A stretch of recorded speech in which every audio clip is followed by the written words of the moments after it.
কেমন আছেন? ইনশাআল্লাহ ভালো আছি। মাশাআল্লাহ ভালো আছেন। নাম কি আপনার? আমার নাম ফাতেমা। আচ্ছা, ফাতেমা দেশের বাড়ি কই? আমার দেশের বাড়ি নাটোর। নাটোরের মেয়ে। কোন জায়গা থাকেন এখন বর্তমানে? বর্তমানে আমি নাটোরে থাকি। আচ্ছা, দেশের মেয়ে দেশেই আছেন। ফাতেমার ফ্যামিলিতে কে কে আছে? আমার এক মামি আছে, এক মামা আছে। মামার আচ্ছা, কাছেই থাকি। বাবা মা কই আপনার? বাবা মা নাই, বাবা মা মরে গেছে ছোটবেলা থেকে, মামাই পালছে আমাকে। কি দুঃখের বিষয়। আপনার কোনো ভাই বোন আছে ফাতেমা? না, আমি কেউ নাই। একাই। আচ্ছা, তো ফাতেমা কি করেন এখন আপনি বর্তমানে? আমি বাসায় বাসায় কাজ করি, কাজ করলে ভাত দেয়, কাজ না করলে ভাত দেয় না বাবা মা।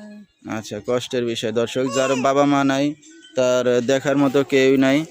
তো যেহেতু কাজ বাজ করে চলতেছে, এই কারণে হয়তো মামা মামি হয়তো কাজ বাজ করলে খেতে দেয়, না হলে খেতে দেয় না। তো ফাতেমা লেখাপড়া শিখতে পারছেন আপনি?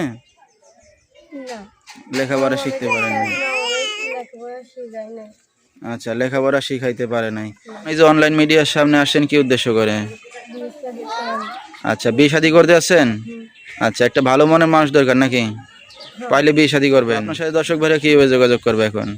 মোবাইলের মাধ্যমে? হ্যাঁ। আচ্ছা।